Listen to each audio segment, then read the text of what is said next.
February the 1st, 1959. A mountain in the Russian Ural Range, a place the local Mansi people had a name for long before any of this happened, Kholat Shakol, which means dead mountain. 9 hikers, all young, all fit, all experienced, pitch a tent on the open slope and settle in for the night. By morning, every single one of them will be dead, some barely dressed, some with injuries so severe that doctors would later compare them to a car crash, one missing her tongue. And for the next 67 years, nobody, not the Soviet government, not international scientists, not a single investigator, could agree on why. This is the Dyatlov Pass incident, and this might finally be the story of how it got solved. Let's start with who these people actually were, because that matters. In the Soviet Union of the late 1950s, wilderness hiking wasn't just a hobby. It was treated almost like a sport, with official grades and certifications, a bit like a black belt in martial arts today. To earn the top certification, a hiker had to complete a long, difficult expedition. In January 1959, a 23-year-old engineering student named Igor Dyatlov organized exactly that kind of trip, a 200-mile ski trek ending at the summit of Mount Otorten. He picked 9 people to join him, 7 men, 2 women. Most were university students in their 20s who already knew each other well. Zenaida Kolmogorova, known for her sharp navigation skills. Ludmila Dubanina, an economics student who loved to ski. Yuri Doroshenko, Alexander Kolovatov, Rustem Slobodin, Nikolai Thibault Brignol, Yura Krivonischenko, and one outlier, Semyon Zolotaryov, 37 years old, a war veteran who joined the group a little later than the rest, and a little older, a detail that decades later would fuel more than one conspiracy theory. There was actually a 10th hiker too, Yuri Yudin, who turned back early because of knee pain. That sore knee saved his life.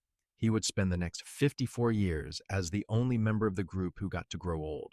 The plan itself was simple: reach the mountain, climb it, come back, send a telegram the moment they were safely home. That telegram never came. For the first few days, everything looks completely normal. We actually know this because their own cameras survived, and the photos show smiling faces, snowball fights, songs by the fire, a group having a good time. On February 1st, running a little behind schedule with the weather turning bad, the group made one decision that, looking back, changed everything. Instead of dropping back down into the safety of the forest, just over a mile away, they pitched their tent right there on the open slope. Maybe they didn't want to lose the height they'd climbed. Maybe visibility had already dropped too low to move safely. We'll never know for sure. But it's the last decision any of them would knowingly make. When the group missed their check-in deadline, search parties were sent out, students first, then police, then the military. On February the 26th, they found the tent, and what they found made no sense at all.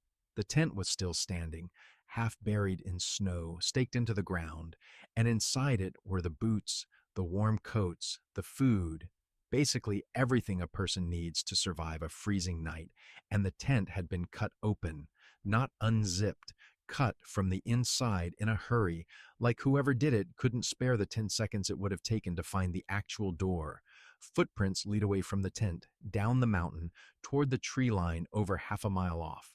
Some in socks, at least one in a single boot, none in proper winter gear. In temperatures that night that likely dropped below -30°C, 9 trained hikers had chosen to run out into a blizzard, rather than stay in the one shelter that could keep them alive.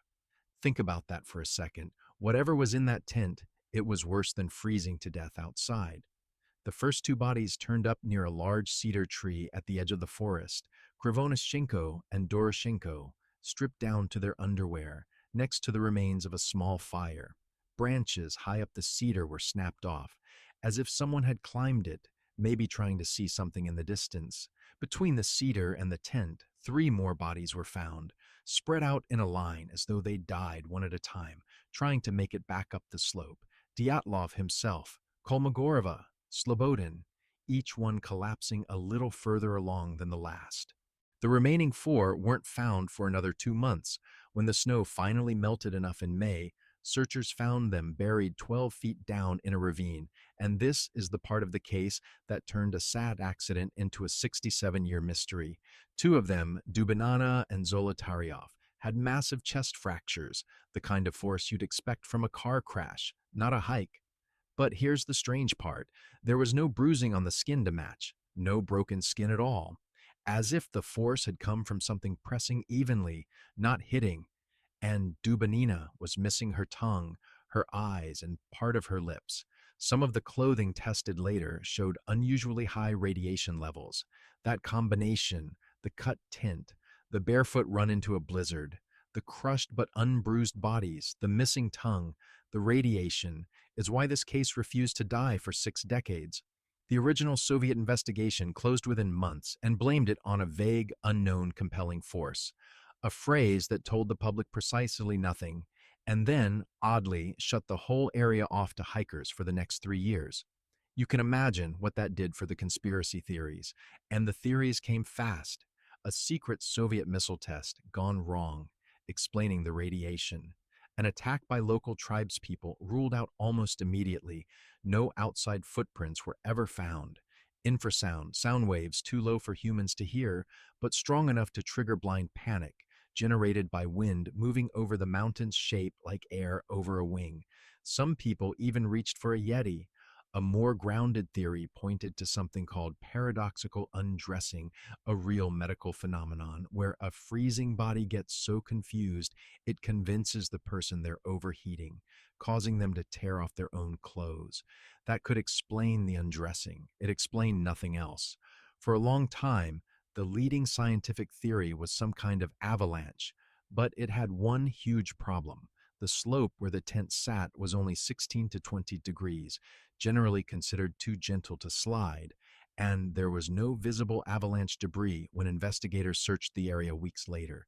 If snow had come crashing down that hill, where did it go? This is the point where the case sat, stuck, essentially unsolved for the better part of 60 years. Then, in 2019, Russian authorities reopened the file, mostly hoping to finally put the conspiracy theories to rest, and their fresh review pointed once again to some kind of avalanche. That alone didn't convince many people, because it still didn't explain how a slope that gentle could ever slide. The real answer came 2 years later, in 2021, from two Swiss scientists, Johann Guam, who studies how avalanches move, and Alexander Puzrin, an engineer who studies how ground and snow behave under stress. Publishing in the journal Communications Earth and Environment, they found something everyone before them had missed. You don't need a steep slope for a slab avalanche if the snow itself is unstable, and the hikers had accidentally built the perfect conditions themselves. When they cut a flat platform into the hillside to pitch their tent, and strong Ural winds kept piling fresh snow on the slope above them through the night, they created a dense, heavy layer of packed snow sitting on top of a weaker, looser layer underneath, like a slab of concrete resting on loose gravel. All it needed was a small trigger and even a gentle slope to let go. Using simulation techniques borrowed from car crash testing, the two scientists modeled what happens when a slab like that releases hours after the cut is made, which explains why it happened well into the night instead of right away. And they found it could produce exactly the injuries found on the bodies. A person lying on the hard, packed floor of a tent, hit by a slab of snow from above, can suffer severe chest and skull fractures without any bruising to match because the force spreads evenly across the body instead of striking one spot. It's the same reason a car's seatbelt can crack a rib without ever breaking the skin. It also explains the tent being cut open from the inside. If snow is caving your tent in around you in complete darkness, you don't calmly search for the zipper. You cut your way out and run. It doesn't answer absolutely everything, and to their credit, the scientists said so themselves. The radiation has a separate, far less dramatic explanation One of the hikers had previously worked at a nuclear facility, and contamination on personal clothing wasn't unusual for workers in that industry at the time. As for Dubinina's missing tongue and eyes, as gruesome as it sounds, months of exposure to freezing temperatures, running water, and small scavenging animals in a ravine can account for that kind of tissue loss without anyone or anything attacking her at all. Some investigators still push back on the avalanche theory, arguing a slide small enough to leave no visible trace afterward would have been too weak to cause fatal injuries in the first place. But for the first time in 67 years, there's an explanation that's been peer-reviewed, physically modeled, and consistent with nearly every strange detail in the case, and it didn't need a missile test or a monster to get there. Just ordinary, unglamorous physics, snow, slope, cold. 9 hikers who did everything more or less right and were caught in exactly the wrong place at exactly the wrong time. Today, the pass is officially named Dyatlov Pass. A small monument sits near the site, and every February, hikers and researchers still travel there, some to pay their respects, some still chasing their own theory of what really happened. Yuri Yudin, the 10th hiker who turned back with a sore knee, spent the rest of his life attending memorials for the 9 friends he never got to properly say goodbye to. Until his death in 2013, he always said the same thing, that whatever happened up there, it wasn't something the group could have seen coming, and it wasn't something they could have survived, no matter what choice they made that night. 67 years later, we may finally have the closest thing to a real answer that science can give us. Whether that's enough to fully close the book is, fittingly, still up for debate. Thanks for watching.